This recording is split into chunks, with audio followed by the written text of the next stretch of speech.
Bonjour, aujourd'hui j'aimerais vous présenter une maquette de 5 Star Stories. Alors malheureusement j'ai commencé la playlist 5 Star Stories avec des maquettes dont je ne pouvais pas vous montrer des illustrations précises et je m'en excuse. Je ne devrais pas tarder à me rattraper en vous présentant un excellent bouquin, un excellent ouvrage japonais présentant l'œuvre de Mamoru Nagano, mais également ses dessins, ses designs, ses illustrations.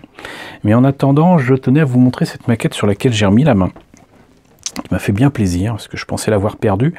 Et il s'agit en fait d'une maquette de Wave au 1/144 et non pas au 1/100e du LED Mirage.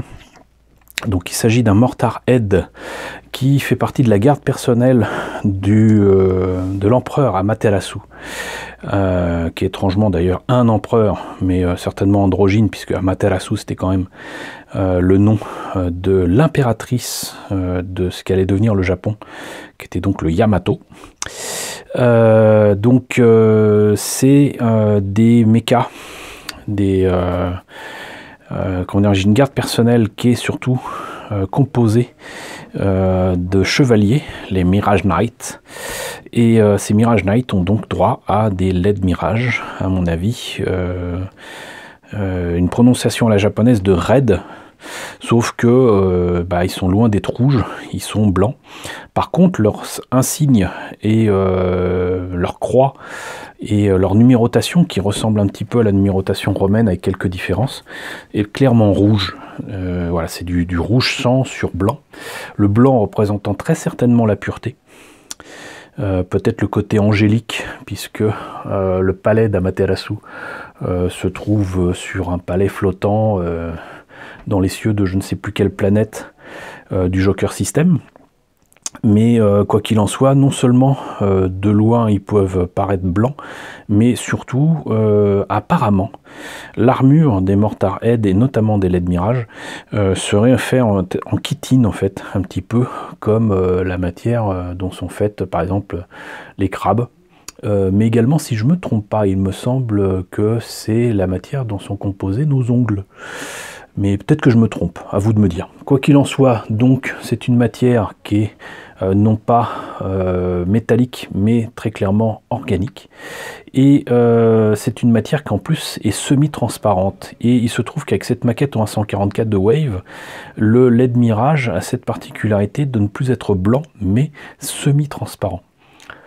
Donc c'est une maquette que je me suis fournie il y a bien des années. Alors je crois que je l'ai acheté en Belgique et je l'aurais acheté apparemment 48 €. C'est possible, quoique j'en doute. Et donc c'est une maquette qui est donc en fait une réédition d'une maquette qui existait déjà en blanc normal et qui existe en semi-transparent. Le LED Mirage en dessin dans le manga comme dans le film ressemblerait à ça. Étrangement, je trouve quand même que la maquette est un peu plus fine que le dessin de Mamoru Nagano. Je vous laisse juger. Et voilà ce que ça donne de dos. Et même si c'est au 1/144, on peut apparemment enlever des éléments de la tête pour accéder carrément, je pense, au poste de pilotage, en tout cas au cockpit dans lequel se trouve la Fatima, qui aide à contrôler le Mortar Head. Et le pilote, lui, par contre, se retrouve dans le buste du côté, entre guillemets, du cœur. Encore une fois, beaucoup de symboles. Voilà ce que ça donne avec le fameux bouclier qui a des espèces de pinces là, mais je ne pense pas qu'elle soit ni articulée ni capable de se développer. Et je ne vois pas de prix japonais. Si, apparemment, c'est 3200 yens et la maquette date de 2000, donc elle a déjà 19 ans. Petite particularité, c'est qu'avant d'avoir ces maquettes de Wave en plastique, la seule manière d'avoir des maquettes des robots, des Mortar Head de 5 Star Stories, c'était soit en résine, soit en vinyle. Et en résine, il y en avait au 1/100e, il y en avait au 1/144 et ça coûtait la peau du schtroumpf. Heureusement, il y a des années de ça, j'étais tombé sur un vendeur sur eBay qui se débarrassait apparemment de sa collection. Et je me suis fait quelques petits plaisirs dans les années 2000 à me fournir ces maquettes. et elles sont absolument superbes et j'ai hâte de vous montrer ça. Alors certaines sont de Wave, certaines sont de Volks, quoi qu'il en soit, en tout cas c'est quand même des reproductions assez fidèles en garage kit de ces designs absolument fabuleux de Mamoru Nagano, voilà, pour une œuvre qui reste totalement inédite en France malheureusement. On a fait le tour de la boîte, je vous ai rappelé un petit peu pour Five Star Stories ce qu'il en était, on va voir ce que ça donne à l'intérieur. Alors, il y a quand même assez peu de choses dans cette boîte, hein. La boîte n'est pas bien grande et il n'y a pas beaucoup de pièces, mais on va y revenir puisque comme je vous l'ai dit c'est semi-transparent, ce qui est à la fois une belle chose et une très mauvaise chose, mais ça je l'ai su qu'après. Donc la notice qui reprend l'illustration de la boîte, en partie en couleur, donc là qui rappelle que les mangas et les artbooks existent de Five Star Stories, hein. Une excellente planche de décalco, mais qui permet de faire les différents LED mirages, et à mon avis, d'après ce que je vois là, il y en a un paquet, hein. Visiblement il doit y en avoir facilement une vingtaine. Sur la notice on voit que apparemment on commence par monter la tête avec cette partie du cockpit qui s'ouvre ici. On commence donc par la tête, ici le support de la tête lui-même avec donc le visage et compagnie. On met donc le home, on va appeler ça comme ça.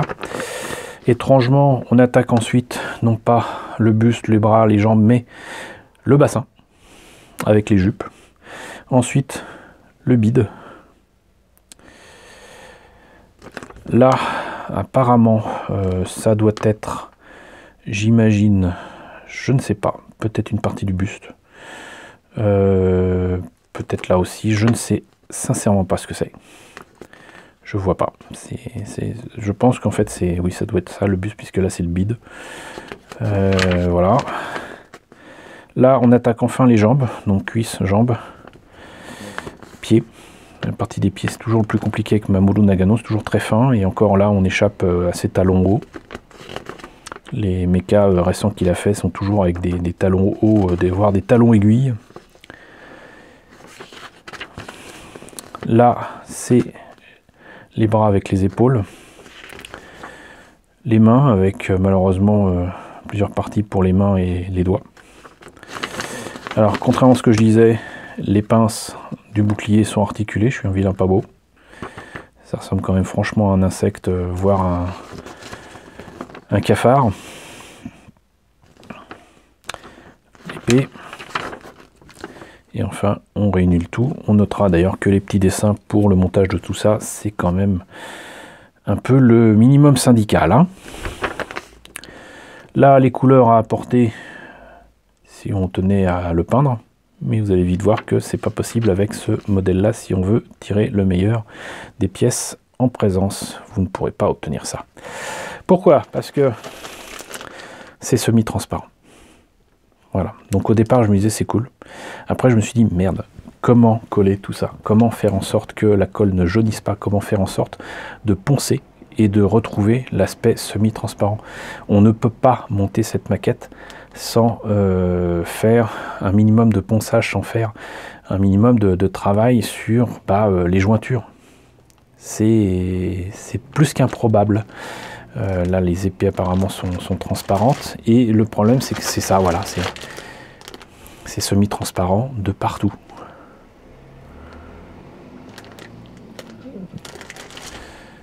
Il n'y a que quelques pièces qui sont opaques, donc les mains, les articulations, les jupes, l'espèce de lame qu'il y a sur le home. Là une partie des jambes, du bouclier et compagnie, mais voilà. Donc je suis pas pressé de monter cette maquette parce que tout simplement je ne sais pas comment je vais pouvoir faire pour obtenir l'aspect semi-transparent chitineux de ce LED mirage. Ça me semble compliqué, voilà, parce que c'est pas cette maquette Wave ne peut pas être montée autrement qu'en collant les pièces. C'est pas quelque chose qu'on peut clipser. A priori c'est pas possible, et même si on devait clipser, il faut quand même trouver un moyen de poncer correctement et peut-être même de vernir ensuite la partie poncée pour retrouver l'aspect justement sinon transparent, sinon semi-transparent de la pièce. Donc voilà, une maquette qui était un achat, j'allais dire mauvaise idée, qui sera encore plus compliqué à réaliser que le Knight of Gold Patrax que je vous ai peut-être déjà présenté, je ne sais plus. Si ce n'est pas le cas, ça ne devrait pas tarder. Quoi qu'il en soit, je suis bien heureux de vous avoir présenté cette maquette quand même. Ça me permet de reparler de ce manga fabuleux qui est 5 Star Stories. Voilà, j'espère en tout cas que ça vous a quand même intéressé. N'hésitez pas à me dire ce qu'il en est dans la section commentaires. N'hésitez pas à liker, n'hésitez pas à partager, n'hésitez pas à vous abonner si ce n'est pas déjà le cas. Coucou aux nouveaux abonnés qui nous ont rejoints, fort nombreux ces derniers temps. Coucou aux grands anciens qui continuent à me suivre. Merci à tous de votre soutien, merci à tous de votre fidélité. Et je vous retrouve, j'espère, pour la présentation de nouvelles maquettes 5 Star Stories.